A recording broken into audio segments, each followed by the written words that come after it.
السلام علیکم دوستو، ویلکم ٹو مائی چینل بچہ پارٹی۔ آج جو کہانی میں سنا رہی ہوں وہ ہے جوناتھن اکوسٹا، ایمیزون کے جنگل کی اذیتناک داستان۔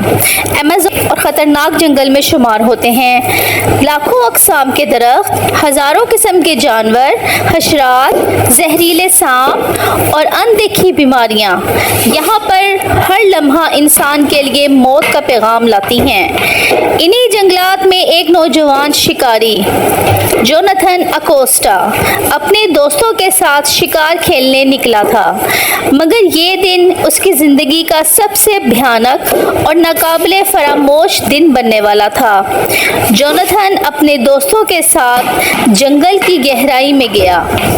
وہاں درختوں کا ایسا جال تھا کہ دن کے وقت بھی روشنی زمین تک نہ پہنچتی تھی۔ ایک غلط موڑ، ایک قدم کا فاصلہ اور وہ اپنے دوستوں سے الگ ہو گیا۔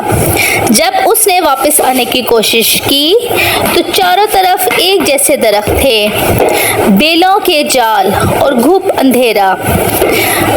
شور صرف پرندوں کی چیخوں اور بندروں کی آوازوں کا تھا۔ پہلے دن ڈر کے سائے میں گزرا۔ رات آئی تو جنگل میں عجیب آوازیں گونجنے لگیں، کبھی قریب سے جگوار کی کھڑکھڑاہٹ، کہیں پرندوں کے پروں کی سرسراہٹ، کہیں مینڈکوں کی ٹرٹر۔ جوناتھن نے زمین پر بنے جانوروں کے گھروں سے بچ کر گزرنا شروع کیا۔ جوناتھن نے زمین پر پتے بچھا کر خود کو چھپانے کی کوشش کی تاکہ کوئی جانور اسے نہ دیکھ لے۔ 2 دن تک جوناتھن کے پاس کچھ نہ تھا۔ پیاس سے ہونٹ خشک ہو گئے، پیٹ میں چبھن ہونے لگی۔ ایمیزون میں پانی ملتا ہے لیکن وہ اکثر آلودہ اور بیماریوں سے بھرا ہوتا ہے۔ پھر بھی جوناتھن نے بارش کے پانی کو پتوں میں جمع کر کے پینا شروع کر دیا۔ کھانے کے لیے اس نے درختوں کے پھل ڈھونڈنے شروع کر دیے۔ کچھ جنگلی بیر کھائے مگر ہر پھل محفوظ نہ تھا، کئی زہریلے ہوتے۔ وہ ہر بار دعا کرتا وہ کچھ بھی کھائے مگر اس کی جان نہ جائے۔ چوتھے دن اس کا سامنا ایک سانپ سے ہوا جو بیلوں میں لپٹا ہوا تھا۔ جوناتھن نے حرکت نہ کی اور آہستگی سے پیچھے ہٹ گیا۔ جگوار اور دوسرے شکاری جانور اکثر دور سے ہی انسان کی موجودگی کو بھانپ لیتے ہیں۔ جوناتھن نے اپنے آپ کو چھپانے کے لیے مٹی اپنے جسم پر ملی تاکہ اس کی بو کم محسوس ہو۔ ایمیزون کا جنگل دشمن ہے مگر دوسری طرف سے سہارا بھی۔ جوناتھن نے بیلوں کو کاٹ کر پانی نکالا، پتے بچھا کر عارضی بستر بنایا اور درختوں کی جڑوں کے پاس چھوٹے کیڑے مکوڑے کھائے۔ یہ سب اس کی زندگی 31 دن بچانے کا ذریعہ بنے۔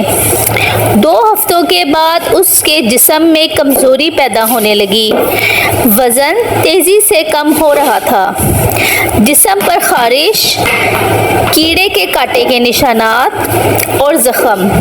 کبھی کبھی اسے لگتا کہ وہ زندہ یہاں سے نہیں نکل پائے گا، مگر اس کی ہمت اور جینے کی خواہش نے اسے ٹوٹنے نہ دیا۔ ہر دن ایک سال کی طرح گزرتا۔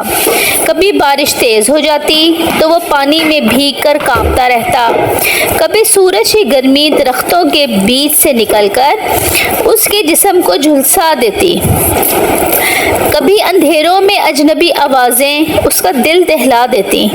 جوناتھن ہر دن بس یہ دعا کرتا کہ کوئی اسے ڈھونڈے۔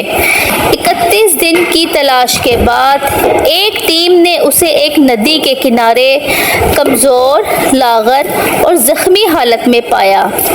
اس کا وزن کم ہو چکا تھا، چہرہ زرد تھا لیکن اس کی آنکھوں میں زندگی باقی تھی۔ وہ موت کے منہ سے نکل آیا۔ جوناتھن کی یہ کہانی صرف انسان انسان کی بقا کی نہیں بلکہ ایمیزون کے جنگل کی حقیقت بھی ہے۔ یہ جنگل خوبصورت ضرور ہے مگر بے رحم بھی۔ جب وہ واپس پہنچا اس کی فیملی کو یقین نہیں آ رہا تھا کہ وہ واپس آ سکتا ہے۔ جوناتھن اتنا ڈر گیا کہ اس نے شکار کھیلنے سے توبہ کر لی۔ جوناتھن کے سروائیول کی کہانی کافی مشہور ہو گئی۔ تو دوستوں، آپ کو میری کہانی کیسی لگی؟ اگر پسند آئی ہو تو میرے چینل بچہ پارٹی کو سبسکرائب کریں۔ اللہ حافظ۔